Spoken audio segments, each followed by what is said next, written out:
Hi viewers, welcome to one India Telugu.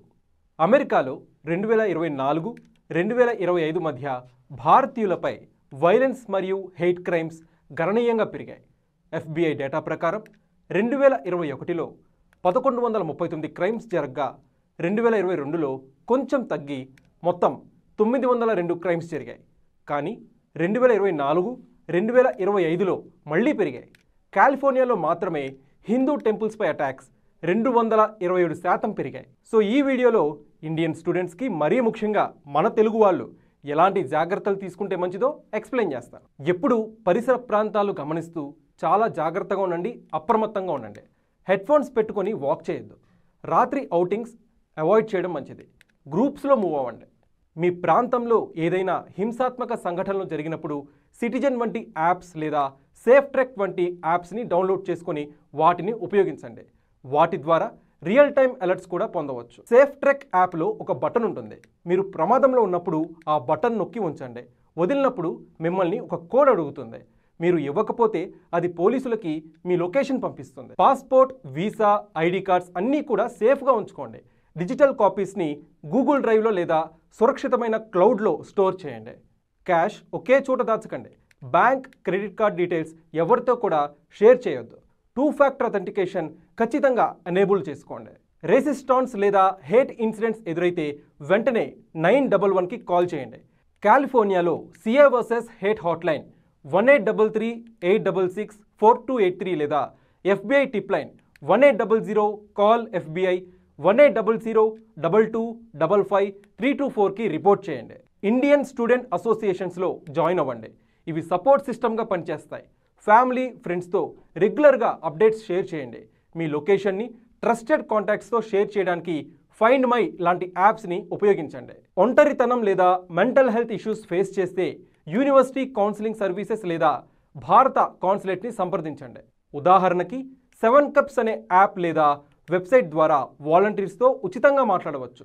అలాగే crisis text line ద్వారా సహాయం పొందేందుకు HOME హోమ్ అని టైప్ చేసి 741 నంబర్కి మెసేజ్ చేయండి. ఇది USAలో పనిచేస్తుంది. అమెరికాలో ఉంటే భారత రాయబార కార్యాలయాల హెల్ప్ లైన్లు కూడా అందుబాటులో ఉన్నాయి. ఉదాహరణకి శాన్ ఫ్రాన్సిస్కోలోని కాన్సులేట్కి 415-668-0662కి కాల్ చేయొచ్చు. యూనివర్సిటీ సెక్యూరిటీ సర్వీసెస్ 24/7 ఉపయోగించండి. క్యాంపస్ ఎస్కార్ట్ సర్వీసెస్ రాత్రి సమయంలో సేఫ్ ట్రావెల్కి హెల్ప్ అవుతాయి. ఇంటర్నేషనల్ స్టూడెంట్స్ ఆఫీస్లో రిజిస్టర్ అవ్వండి. వీసా, సేఫ్టీ రిలేటెడ్ అప్డేట్స్ వీళ్ళు షేర్ చేస్తారు. క్యాంపస్లోని ఎమర్జెన్సీ బ్లూ లైట్ ఫోన్లు లేదా రేవ్ గార్డియన్ వంటి సేఫ్టీ యాప్స్ని పరిగణలోకి తీసుకొని వాటిని ఎలా ఉపయోగించాలో తెలుసుకోండి. యూనివర్సిటీ ప్రాంగణంలో అత్యవసర పరిస్థితుల కోసం బ్లూ లైట్ ఫోన్లు పెడతారు. వాటిని నేరుగా పోలీస్ లేదా సెక్యూరిటీకి కాల్ చేయడానికి ఉపయోగిస్తారు. బ్లూ లైట్ ఫోన్లు అంటే తక్షణ భద్రత కోసం క్యాంపస్లో ఉన్న ఎమర్జెన్సీ కాల్ పాయింట్స్. ఇవన్నీ రాత్రి వేళల్లో సులభంగా కనిపించేలా ప్రత్యేకంగా ఏర్పాటు చేస్తారు. ఇవి మీ కాలేజ్ క్యాంపస్లో ఎక్కడెక్కడున్నాయో ముందుగానే తెలుసుకుని ఉండడం చాలా మంచిది.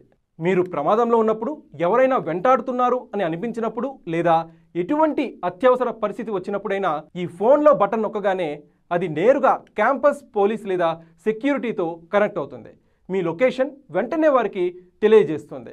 మీరు ఒకవేళ మాట్లాడలేని సిచ్యువేషన్లో ఉన్నా సరే వారు మీ అవసరాన్ని గుర్తించి వెంటనే యాక్షన్ తీసుకుంటారు. ఇక రేవ్ గార్డియన్ యాప్ విషయానికి వద్దాం.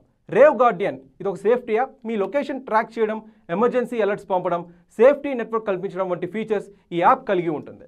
ఇక మరీ ముఖ్యమైన point, off campus jobs. For example food delivery కావచ్చు, గ్యాస్ స్టేషన్స్లో కావచ్చు, రిటైల్ జాబ్స్ కావచ్చు, ఇవన్నీ కూడా అవాయిడ్ చేయడం మంచిది, ఎస్పెషల్లీ స్టూడెంట్స్. ఎందుకంటే ఇవి వీసా రూల్స్కి వ్యతిరేకం మరియు అన్సేఫ్టీ కూడా కావచ్చు. మరీ ముఖ్యంగా పెట్రోల్ బంక్స్లో ఎవరైతే పనిచేస్తున్నారో వాళ్ళందరూ కూడా అనేక క్రైమ్స్ బారిన పడి ఈ మధ్య కాలంలో ప్రాణాలు కూడా కోల్పోయారు.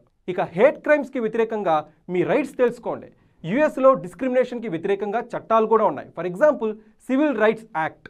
న్యాయ సహాయం కోసం మీరు south Asian Americans leading together SAALT లేదా హిందూ అమెరికన్ ఫౌండేషన్ వంటి సంస్థల్ని కూడా సంప్రదించవచ్చు. సో వ్యూయర్స్, చూశారు కదా, ఇవన్నీ కూడా మీరు అక్కడ జాగ్రత్తగా ఉండడానికి ఉపయోగపడే సేఫ్టీ టిప్స్ అన్నమాట. సో ఎవరైతే అమెరికా వెళ్తున్నారో లేదా అమెరికాలో ఉంటున్నారో, అమెరికాకి కొత్తగా వెళ్ళారో వాళ్ళందరూ కూడా ఈ సేఫ్టీ టిప్స్ తెలుసుకొని చాలా జాగ్రత్తగా ఉండండి. Thanks for watching this video.